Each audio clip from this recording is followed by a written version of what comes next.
I had always dreamed of owning a piece of land where I could build my future. A place that symbolized freedom, security, and possibility. The property I had purchased was nothing short of perfect. A sprawling expanse of open space, surrounded by nature, yet conveniently close to the amenities of a growing suburban neighborhood. It was more than land. It was a blank canvas on which I imagined the life I wanted to create. I had plans for it, personal and ambitious, imagining a home that would reflect years of hard work, determination, and vision. I had done my due diligence before purchasing, ensuring the land was legitimately mine, free of liens, encumbrances, or disputes. Yet, as life often proves, ownership is not always as simple as a deed in your name. The first sign of trouble came in the form of a letter from the local homeowners association, or HOA, a relatively new body that had been formed in the surrounding area. Initially, their communications seemed benign, even helpful, offering guidance on neighborhood aesthetics and community rules. But as I soon discovered, their real intentions were far more aggressive. The HOA had its eyes on my land, and they had plans to expand their development footprint. Plans that directly involved taking control of my property. They began subtly, sending notices about zoning, regulations, and community planning that implied my land was part of a broader scheme, hinting that it would be easier for everyone if it were included in the neighborhood plans. At first, I dismissed these overtures as standard HOA bureaucracy, unaware that beneath their polished words lay a calculated strategy. As weeks turned into months, the HOA's presence became impossible to ignore. Representatives began showing up on site, under the guise of inspections and assessments. They took measurements, mapped the property, and spoke to nearby homeowners about their vision for the community. It became increasingly clear that their ultimate goal was to incorporate my land into their development plans. They weren't just offering suggestions. They were quietly maneuvering to claim authority over my property. The audacity stunned me. How could a collective of neighbors, operating under the vague authority of an HOA, attempt to control a land that was legally mine? But I quickly realized that HOAs, with their complex bylaws and community support, could leverage social pressure and legal loopholes to their advantage. I decided to dig deeper, researching every document I could find. County records, zoning maps, prior HOA filings. Nothing indicated any legal claim they had over my land. Yet, the HOA persisted. They held meetings, circulated petitions, and cultivated the narrative that my land's inclusion was not only beneficial but inevitable. I witnessed something extraordinary, a community slowly beginning to accept the idea that the land belonged to the HOA, not me. It was a psychological tactic as much as a legal one. By normalizing the idea of their control, they hoped to make resistance seem futile. At this point, I faced a difficult decision. I could confront them aggressively from the start, which might lead to immediate legal battles, or I could take a more strategic approach. After consulting with a few trusted advisors, I realized that patience might be my greatest weapon. By letting them believe they were moving forward, I could gather evidence, understand their tactics, and plan my response carefully. I began documenting every interaction, photographing every survey and inspection, and collecting copies of every letter they sent. Each document was a piece of the puzzle, a record of their overreach that would eventually prove critical. The HOA's next move was audacious. They began planning to construct 96 homes on my property. They had apparently already mapped the lots, estimated the construction costs, and even begun preliminary groundwork on the perimeter of the land. It was as if my dreams were being bulldozed to make way for a project I had no desire to support. The sheer scale of their ambition was staggering. And yet, there was a confidence in their approach, a sense of entitlement that fueled their audacity. Some neighbors cheered them on, believing that the development would increase property values, while others whispered concerns about legality and ethics. But no one directly challenged the HOA. The isolation was palpable. I was the sole voice raising concerns, standing against a seemingly united front. Despite the immense pressure, I knew I had to remain calm and calculated. Allowing construction to proceed seemed counterintuitive, yet it was a deliberate strategy. Every piece of construction, every foundation laid, every utility connection installed, became a form of evidence. The HOA was acting as if they owned the land, and their actions would later serve as proof of their presumption. I allowed the work to continue under careful supervision, documenting each step meticulously. It was a tense balance, watching the transformation of my land while knowing that every move they made would eventually play a role in reclaiming what was rightfully mine. During this time, I also sought out legal experts familiar with real estate disputes and HOA overreach. The more I learned, the more I understood how HOAs exploit ambiguity, relying on homeowners' lack of legal knowledge to press their claims. I was determined not to be another victim of this system. Each consultation reinforced my belief that patience, strategy, and precise documentation could turn the situation in my favor. I prepared for the inevitable legal battle, but unlike many others, I had the advantage of foresight. I had watched the HOA overextend. Record by record, step by step, community dynamics played a critical role in this saga. The HOA cultivated a narrative that my resistance was selfish, framing me as an obstacle to progress. Social pressure, subtle ostracization, and persistent messaging created a sense of isolation. Yet I remained resolute. I knew that public opinion could sway the outcome, so I began communicating carefully with neighbors, explaining my perspective, and emphasizing legal rights and fairness. Slowly, some began to understand that the land had never legally belonged to the HOA, and that their aggressive expansion was not a community initiative but a power grab. This shift in perception, although gradual, became another asset in my larger strategy. By the time the foundations for the 96 homes were complete, I had amassed an extensive record of HOA actions, surveys, communications, and community interactions. I had effectively turned their audacity into a tool for my defense. Every overreach, every assumption of ownership, every attempt to bypass legal processes had been carefully documented. I was ready for the confrontation that would ultimately determine the fate of the land. The stage was set, and I felt a sense of quiet anticipation. The property that had been the target of encroachment for months was about to become the center of a legal and moral reckoning. Reflecting on the experience, I realized that the battle over my land was as much about strategy and patience as it was about ownership. The HOA's actions had been aggressive and presumptuous, but they had underestimated the resolve and foresight of the person whose property they sought to claim. I had learned invaluable lessons about vigilance, documentation, and the importance of understanding legal frameworks. Most importantly, I had confirmed a truth that many overlook. Ownership is not merely about deeds and titles. It is about knowledge, strategy, and the courage to defend what is yours when others try to take it away. In the end, the story of my land is not just about a battle with an HOA. It is about asserting rights, exercising patience, and using foresight to turn a precarious situation into an advantage. The 96 homes that rose on my property were not a loss. They were evidence, a record of audacity that would ultimately support my reclamation. The land that was mine had been challenged, tested, and provoked, but through strategy, persistence, and careful planning, I was prepared to take it back. And so, the foundation for the larger story had been laid. A story of patience, strategy, and the relentless pursuit of justice, all centered on the land that was always, ultimately, mine. As the weeks turned into months, the transformation of my land was both astonishing and infuriating.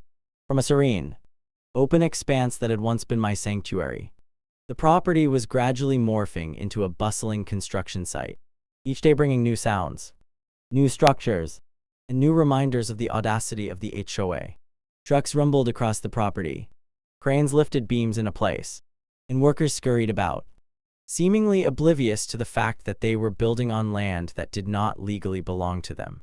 It was surreal, almost cinematic, to watch the process unfold. 96 homes, all laid out with precise geometry, roads winding in perfect arcs, utility lines snaking through my land. Every detail reflected the HOA's vision, their sense of entitlement, and their complete disregard for my rights. And yet, despite the obvious intrusion, I remained calm, my strategy carefully calculated. At first glance, Allowing construction to proceed might have seemed reckless. Friends and family expressed concern, questioning why I didn't halt the project immediately. They couldn't understand why I would allow such a blatant disregard for my property rights. But I had a plan, and patience was the cornerstone of that plan. Every action the HOA took, every foundation they poured, every roof they raised, became a piece of evidence. They were demonstrating ownership that they didn't legally have, and each of their presumptuous acts was being meticulously documented. I walked the property daily, camera in hand, recording each stage of construction, taking notes on contractors, activities, and photographing surveys and markings. I even cataloged the movements of HOA representatives, noting who entered and exited the property and when. It was painstaking work, but each detail was crucial. The construction itself was staggering. Watching 96 homes rise from the ground was like witnessing a small city being built overnight. Piles of lumber, stacks of bricks, cement mixers, and construction vehicles dominated the landscape. The sheer scale of the project was almost overwhelming, and it was clear that the HOA had invested significant resources into asserting control over my land. Yet, I refused to panic. I reminded myself constantly that their efforts, though audacious, were also my advantage. Every step they took without legal authority strengthened my eventual case. By the time legal action would be necessary, I would have an undeniable record of their overreach. Photographic, documented, and undeniable. Throughout this process, I had to manage not only the physical construction but also the psychological warfare that the HOA was waging. Representatives frequently visited the site, sometimes interacting with workers, sometimes speaking to neighbors, always projecting confidence and ownership. They were masters of perception, creating an illusion that the land was theirs, attempting to normalize their control in the eyes of the community. Some neighbors were swayed by this performance, praising the development and expressing excitement over the new homes. Others were skeptical, quietly questioning the legality of the HOA's actions but hesitant to speak out. I knew that this social dynamic was critical. Public perception can be as powerful as legal authority, and the HOA was attempting to manipulate it to their advantage. I had to counteract this subtly, ensuring that my own narrative was heard, that neighbors understood the reality of the situation without creating unnecessary confrontation. During this period, I also began to study the construction itself in detail.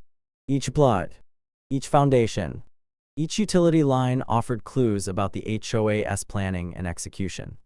I observed how they had surveyed the land, how roads and driveways were positioned, and how homes were aligned in precise rows.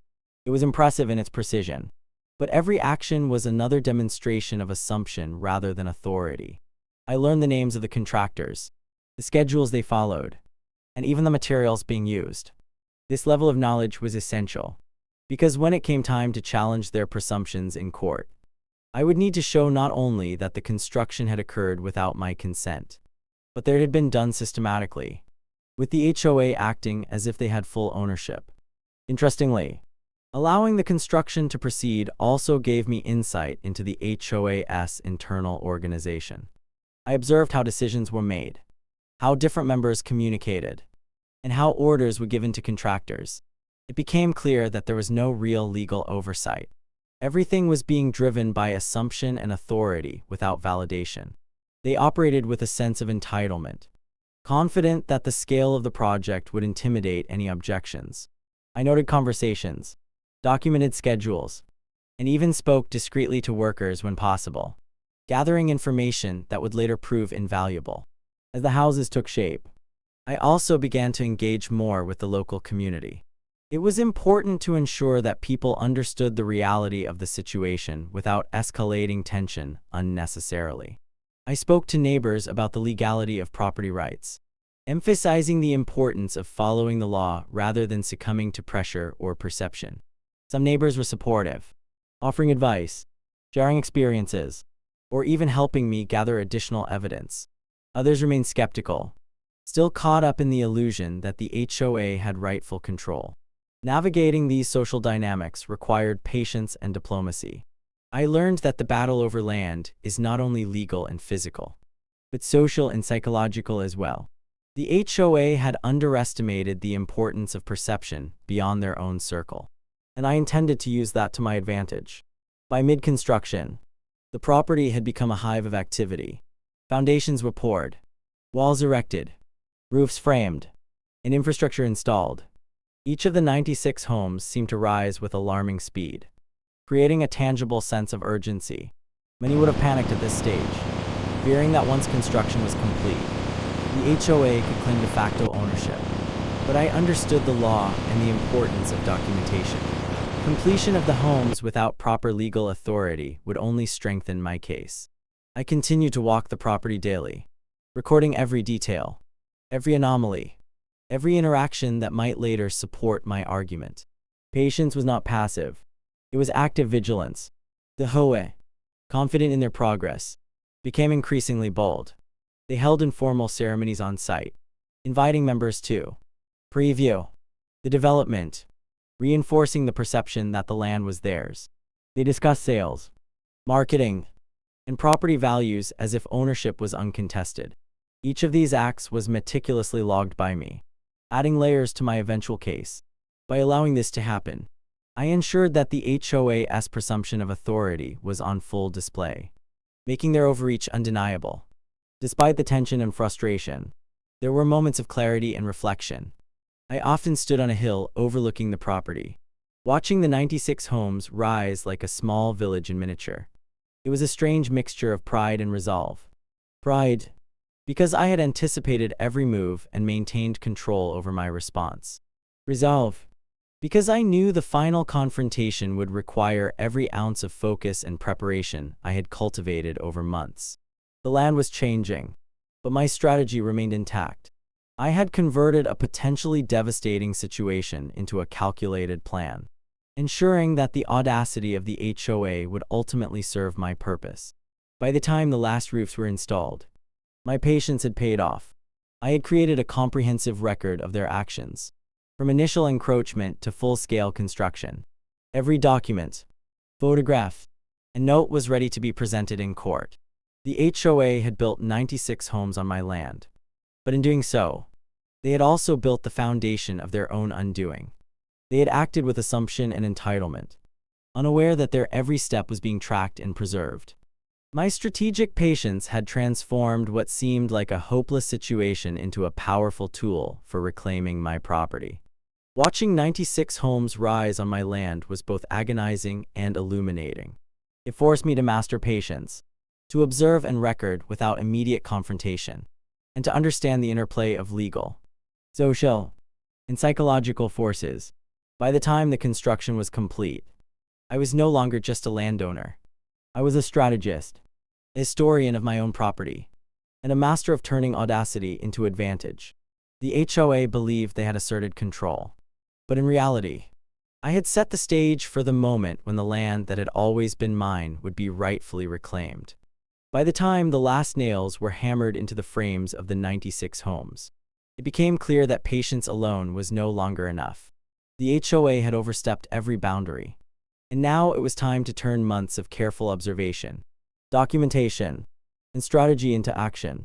I had spent countless hours recording every interaction, photographing every phase of construction, and collecting each letter, email, and notice the HOA had sent. What had started as a quiet battle over my land had now escalated to a full-scale legal confrontation. And the courtroom would be the arena where the true ownership of my property would finally be decided. The first step was assembling a legal team capable of taking on the HOA. I knew this would not be a simple fight. Homeowners associations, while ostensibly grassroots organizations, often wield considerable influence and resources. They had the backing of the community, contractors, and a well-organized administrative structure. I needed lawyers who understood not only property law but also the complex tactics HOAs use to assert authority over land that is not theirs. After weeks of consultations and interviews, I secured a team of attorneys who shared my strategic vision and were committed to seeing the case through to the end. Their confidence bolstered my own, reinforcing the belief that despite the audacity of the HOA, the law was on my side. Filing the lawsuit was both a procedural and psychological challenge. The HOA had assumed for months, that they could act with impunity, building homes, installing utilities, and negotiating with contractors as though ownership had been transferred to them by default. My legal filings, however, painted a starkly different picture. Every allegation of overreach, every presumption of authority, and every action taken without my consent was meticulously documented. The evidence was overwhelming. Photographs, signed statements, construction logs, correspondence, and expert assessments formed a mountain of proof that could not be dismissed. Preparing this documentation was exhausting work, but it was also exhilarating. For the first time, the balance of power was shifting. The audacity of the HOA, which had seemed so formidable, was now their greatest vulnerability. When the first court hearing arrived, the tension was palpable. The courtroom was packed, filled with HOA members, contractors, neighbors, and a smattering of curious onlookers who had followed the story in whispers for months. The HOA representatives entered with the confidence of those who had built an empire on assumptions, believing that the scale of the construction would intimidate the legal system and sway public opinion. I, by contrast, entered with quiet determination, knowing that the evidence I had painstakingly compiled was far stronger than their presumptions. My lawyers were prepared to expose the truth, not just in legal terms, but in a way that would reveal the pattern of arrogance and overreach that had defined the HOA's actions. The opening statement set the tone for the battle. The HOA's attorney spoke of community development, progress, and the benefit to the neighborhood, attempting to frame their construction as a benevolent project. Their words were persuasive to an untrained ear, filled with rhetoric designed to create sympathy and justify their presumptions. But my attorney's approach was different. Calm, precise, and grounded in law. Each claim was countered with factual evidence, legal precedent, and a detailed chronology of the HOA's actions. They highlighted the absence of consent, the overstepping of authority, and the systematic way in which the HOA had attempted to assert ownership without legal grounds. The contrast was stark. One side relied on perception, the other on documented reality. As the proceedings continued, the HOA's confidence began to waver. Witnesses were called, contractors who had worked on the homes, neighbors who had observed interactions, and surveyors who had noted the legal boundaries of the property. Each testimony chipped away at the narrative the HOA had built over months. Contractors admitted, sometimes reluctantly, that they had been instructed to proceed, as if the HOA had authority, despite being aware that ownership was disputed. Neighbors recounted the subtle pressures and misrepresentations the HOA had used to create the illusion of control. Surveyors provided clear evidence that the land was legally mine, with boundaries meticulously recorded and confirmed in county records. The courtroom drama was intense, as each revelation exposed the HOA's assumptions for what they truly were: bold, unauthorized acts of encroachment. Cross-examination became a critical tool in this legal battle.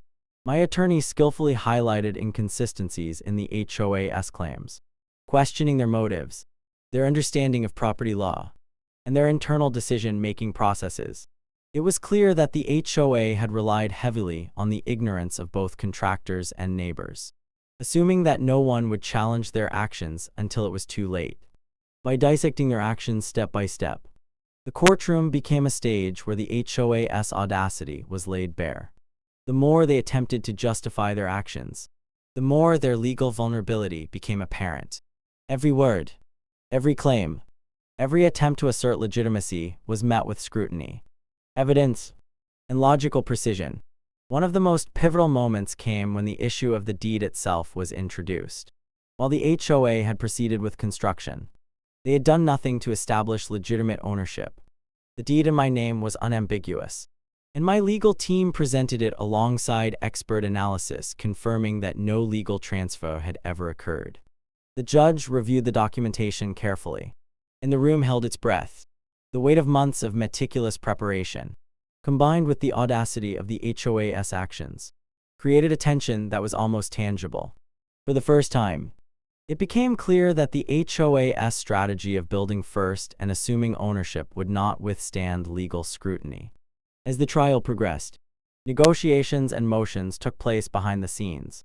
The HOA, realizing that their position was increasingly precarious, attempted to seek a settlement, proposing compromises that would allow them some form of control or compensation for the work they had done. I refused. Accepting any compromise would legitimize their overreach, undermining the principle that property rights cannot be ignored, regardless of scale or effort. The legal battle was no longer just about land. It was about precedent, accountability, and ensuring that audacious claims could not go unchallenged. The courtroom showdown had become a moral as well as legal contest, and I was determined to see it through to a just conclusion. Public perception also played a subtle but important role. Local media had caught wind of the case, and coverage of the audacious construction on my property created a wave of attention. Articles highlighted the discrepancy between the HOA's claims and the legal reality, portraying the situation as a David versus Goliath story. Neighbors who had previously been swayed by the illusion of HOA authority began to see the situation in a new light. The combination of courtroom evidence and public scrutiny applied additional pressure on the HOA, reinforcing that their overreach was both legally and socially indefensible. After weeks of hearings, presentations, and testimonies, the case reached a climax. The judge, armed with a mountain of evidence and guided by the clarity of the law, began to indicate that the balance of ownership and authority had been unmistakably demonstrated. The courtroom, once tense and uncertain, now seemed to tilt in my favor. The HOA's grandiose claims of entitlement had been systematically dismantled, replaced with a legal reality that reaffirmed the sanctity of property rights. It was a vindication of patience, preparation, and meticulous strategy. Every day of careful observation, every photograph and document, every interaction noted and recorded, had built the foundation for this moment. The ruling, when it came, was decisive. Ownership of the land was confirmed unequivocally in my name. The construction that had been carried out without legal authority could not transfer rights, and the HOA's claims were dismissed. The courtroom erupted in a quiet, respectful acknowledgement of the long struggle that had brought us to this point. Relief, satisfaction, and a profound sense of justice washed over me. The strategic patience I had maintained throughout the months of audacious construction had paid off, transforming what seemed like a moment of helplessness into a resounding legal victory. Looking back, the courtroom showdown was not merely a legal battle. It was the culmination of strategy, observation, and unwavering resolve. The HOA had believed that audacity and scale could overcome legality and ownership. But patience, documentation, and precise legal action proved far stronger. The experience reinforced a truth that resonates beyond property disputes. Careful preparation, knowledge, and the courage to defend one's rights can overcome even the most confident and audacious opposition. The 96 homes that had risen on my land were no longer symbols of overreach. They were testaments to the strategic patience and legal foresight that ultimately reclaimed what was always rightfully mine. The moment the judge's gavel struck, confirming the legal ownership of my property, a wave of relief washed over me. But the real battle had only begun. Winning the case on paper was one thing. Reclaiming my land, asserting control over every inch, and turning the tables on an HOA that had operated with audacity for months was an entirely different challenge. The construction of 96 homes loomed as a tangible reminder of their presumption, a concrete manifestation of the months of overreach I had endured. Every step I took had to be strategic, ensuring that the legal victory translated into actual control and management of the property. There was no room for error. The audacity of the HOA had left scars that required meticulous attention to restore my authority. The first step was formal notification. My attorneys drafted letters to the HOA, contractors, and all parties involved, clearly stating that the land was legally mine and that any further action by the HOA without explicit permission would be considered trespassing and a violation of the court order. The language was firm, precise, and unambiguous. There could be no misinterpretation. Copies were sent to every relevant local authority, ensuring that there would be no administrative loopholes the HOA could exploit. The letters were also a signal. The era of presumption and audacity was over. I had reclaimed the narrative, and every communication reflected the shift in authority. Next came the logistical challenge of assessing the existing construction. The 96 homes, while impressive in scale, were essentially encroachments built without my consent. Walking the property with engineers and surveyors, I began documenting the state of each structure, noting damages, deviations from approved construction standards, and any evidence that might be relevant for future negotiations or legal clarifications. The task was monumental. Every street, driveway, and lot had to be evaluated. It was a painstaking process, but each observation reinforced my awareness of the HOA's overreach and the tangible impact of their audacity. The sheer scale of their presumption became a strategic advantage. The more evidence I had of their unauthorized activity, the stronger my position for any potential restitution or corrective action. Engaging with the contractors was another critical step. Many had operated under the assumption that the HOA's authority was legitimate, and I needed to clarify the situation without alienating those who had unknowingly participated in the overreach. Meetings were arranged to discuss liability, responsibility, and corrective measures. Some contractors were cooperative, understanding the legal reality and the necessity of working with the rightful owner. Others were defensive, attempting to deflect blame onto the HOA. Navigating these interactions required a combination of firmness, clarity, and diplomacy. The goal was not to punish those who had acted in good faith, but to reassert my authority and ensure that all parties recognized the legitimacy of my ownership. Simultaneously, I turned my attention to the HOA itself. Their confidence, once overwhelming, was now confronted with undeniable legal reality. I scheduled formal meetings, accompanied by my legal team, to outline the consequences of any further unauthorized activity. Each discussion emphasized accountability, legality, and the boundaries of their authority. The HOA, which had previously operated with impunity, now faced the stark reality that their presumptions had consequences. They had underestimated not only the power of the law, but the determination of someone willing to defend their property with strategy and precision. Watching the shift in their demeanor was almost satisfying.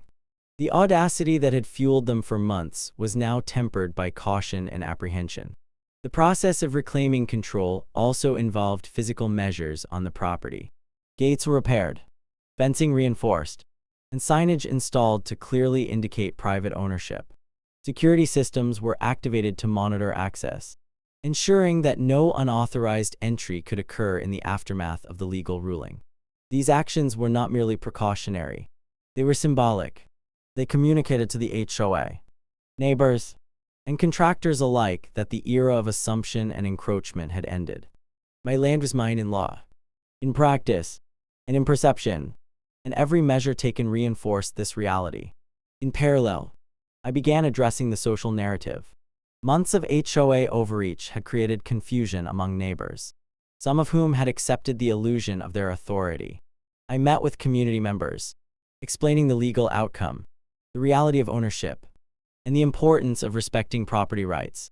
The goal was to restore not only my control over the land, but also clarity and transparency within the neighborhood. By engaging openly and assertively, I countered the narrative the HOA had carefully constructed, replacing perception with fact and misinformation with accountability. This was crucial for preventing future disputes and for reinforcing the legitimacy of my authority. Financial considerations were also a significant aspect of reclaiming my land. The HOA had invested considerable resources into construction, and while these expenditures did not confer ownership, they had tangible implications for the property. I consulted with financial advisors and legal experts to determine whether restitution, cost sharing, or corrective action might be appropriate. The goal was to protect my investment, ensure that the construction did not undermine the value or utility of my land, and, if possible, recover costs incurred due to unauthorized activities. Strategic financial planning became an integral part of the reclamation process. ensuring that every move was grounded not only in law but in practical management. Throughout this phase, patience remained as critical as it had been during the months of construction. Each action was deliberate. Each decision weighed carefully against potential consequences. The HOA had demonstrated that boldness alone could not secure their goals. Similarly, my own reclamation required a measured, precise approach. There were moments of tension, as disputes over access, maintenance, and use arose. But every situation was navigated with the dual objective of enforcing my rights and maintaining control without escalation.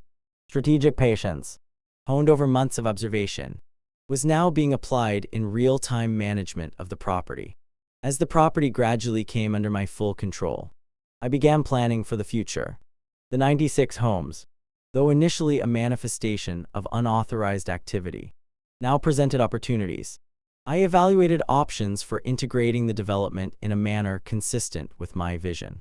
Considering leasing, resale, or redevelopment possibilities, every decision was informed by the principle that ownership carries both rights and responsibilities. The audacity of the HOA had forced me to become not only a defender of property rights but also a strategist, planner, and manager capable of navigating complex legal, social, and financial landscapes. Ultimately, turning the tables on the HOA was not a single event but a process, a combination of legal victory, strategic assertion, logistical management, and community engagement. Each step reinforced the reality that audacity without legality is vulnerable, and that strategic patience, preparation, and clarity can transform even the most daunting challenges into opportunities for decisive action. The land that had once been contested was now under my control, and every decision, every measure taken, served to reinforce the lessons learned from months of confrontation and observation. In retrospect, reclaiming my land was as much about psychology and strategy as it was about law. The HOA had relied on assumptions, momentum, and social perception to assert authority, while I relied on documentation, patience, and precise action to reclaim control. The turning point was not the court ruling alone, but the careful, calculated measures taken before and after the verdict to ensure that legal authority translated into practical ownership. By the time the process was complete, it was clear that the land, in every sense, belonged to me, legally, physically, and socially. The audacity of the HOA had been neutralized, and the 96 homes, once symbols of presumption, now stood as markers of strategic patience, preparation, and victory. After months of legal battles, strategic patience, and meticulous planning, the victory over the HOA was more than just a confirmation of ownership. It was a profound lesson in perseverance, strategy, and the complexity of human behavior when power and assumption collide. Life after victory was not simply a matter of reclaiming the land. It was about understanding the deeper lessons, reflecting on the journey, and planning for a future in which such audacious challenges could be anticipated and mitigated. The land, now unequivocally mine, was no longer just a property. It had become a symbol of resilience, strategy, and the power of patience. The first lesson was clear. Knowledge and preparation are more powerful than audacity alone. The HOA had acted boldly, constructing 96 homes on my property, assuming that their momentum and influence could overcome any legal or moral obstacles. Their confidence was impressive, almost intimidating, but it was ultimately their undoing. By contrast, every step I had taken documenting interactions, photographing construction, consulting with legal experts, and observing the community dynamics created a foundation for victory. Knowledge, strategy, and preparation proved more enduring than boldness and assumption. This lesson extended beyond property disputes. It applied to negotiations, community engagement, and virtually any situation where power and authority are contested. Understanding the rules, the systems, and the potential weaknesses of those seeking to overreach became an invaluable skill. Life after the legal battle also highlighted the importance of patience. Watching 96 homes rise on my property without acting impulsively was excruciating at times. Friends and family could not understand why I did not halt the construction immediately, and the temptation to react emotionally was strong. But patience was not passive. It was a deliberate, strategic choice. Every moment I waited, every piece of evidence I gathered, strengthened my position. In the end, it became clear that hasty action would have jeopardized the outcome. Patience, coupled with a long-term strategic vision, allowed me to transform what initially seemed like a disadvantage into a decisive advantage. Another critical lesson was the value of meticulous documentation. Every photograph, survey, letter, and note became evidence that turned the tide of the legal battle. This process reinforced the principle that in disputes involving property, authority, or rights, the written record can be as decisive as any verbal claim. Documentation served not only as proof but as a strategic tool, allowing me to anticipate arguments, counter presumptions, and establish a chronology that left no room for ambiguity. In life beyond the courtroom, this lesson translated into a broader principle: careful record keeping, clarity in communication, and attention to detail can prevent conflict and safeguard one's interests in any complex situation. Community engagement also emerged as a vital consideration. The HOA had relied on social perception, subtly manipulating neighbors to accept their assumed authority. My post-victory efforts included clarifying the reality with the community, explaining the legal outcome, and reinforcing the importance of respecting property rights. Engaging with neighbors was not merely about defending my land. It was about restoring transparency, trust, and understanding. It was a reminder that property disputes are rarely just legal, they are social as well. The opinions, assumptions, and perceptions of the surrounding community can influence outcomes, create pressure, and shape the narrative. Life after victory involved not only securing the land but also ensuring that the social context supported the legal reality. Managing the existing construction became another focus. The 96 homes, initially a symbol of unauthorized overreach, now represented both a challenge and an opportunity. Decisions had to be made regarding their use, potential modifications, or integration into the larger vision for the property. I consulted with architects, engineers, and financial advisors to assess structural integrity, value, and potential utility. The process required careful planning, balancing practicality with vision. It was a lesson in turning obstacles into assets, in seeing opportunity where others had assumed only loss. The audacity of the HOA had inadvertently created a resource that could be leveraged strategically, reinforcing the principle that even challenges imposed by others can be transformed through careful management and foresight.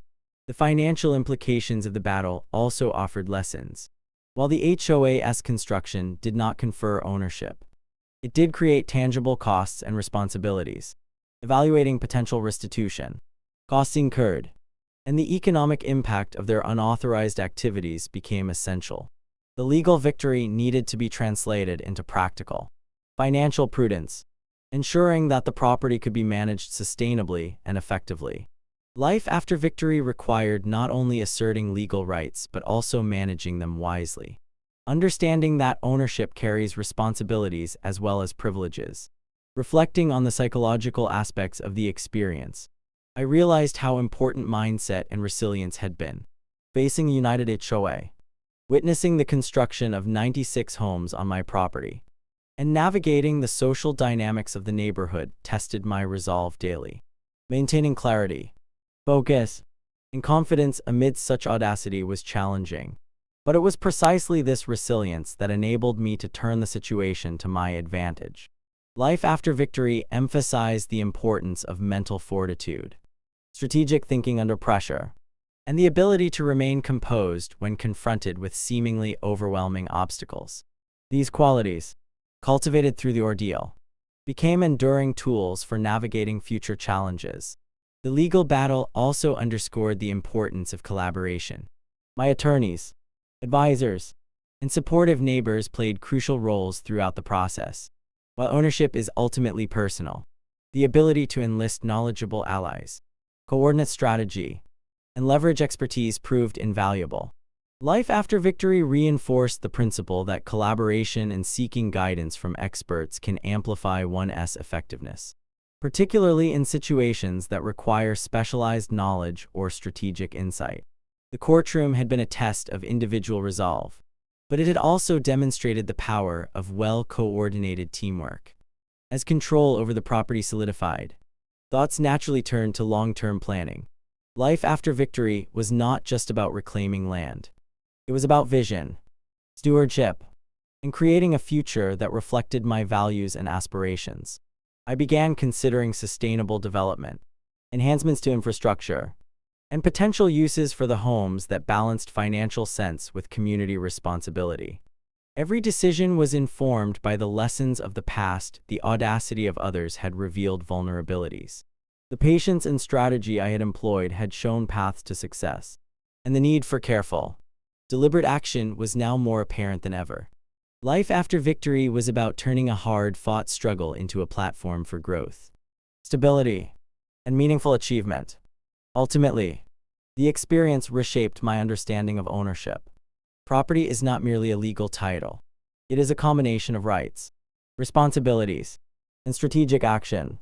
It requires vigilance, preparation, and the courage to defend one's interests against presumption and audacity. The HOA had taught me, in the most dramatic fashion possible, that ownership must be actively maintained, and that challenges can arise from unexpected quarters. Life after victory was about internalizing these lessons, applying them not only to land but to all areas of personal and professional responsibility. The final reflection was perhaps the most profound. Audacity can be powerful, but it is vulnerable without legitimacy, preparation, and accountability. The HOA's bold actions, while initially intimidating, had created the very evidence and momentum that allowed me to reclaim control. Patience, foresight, and strategic thinking transformed an overwhelming challenge into a story of triumph. Life after victory was not merely about celebration. It was about integrating the lessons learned, ensuring that the mistakes of others did not become my liabilities, and using experience to anticipate and navigate future challenges with wisdom and confidence. In conclusion, life after victory was a multidimensional journey. It involved legal affirmation, strategic management, social engagement, financial planning, and personal reflection. The land, once contested, now stood as a testament to resilience, strategy, and the power of patience. The 96 homes that had been symbols of presumption were transformed into reminders of the lessons learned, opportunities to apply insight, and markers of victory achieved through intelligence, persistence, and careful planning. The HOA's audacity had been neutralized, my authority restored, and the future of the property secured. The story of reclaiming my land became not just a tale of legal victory, but a guide to navigating audacity, strategy, and the complex interplay of law, society, and human ambition. Life after victory was about reflection, growth, and moving forward with the knowledge that careful preparation, strategic patience, and unwavering resolve could overcome even the boldest challenges.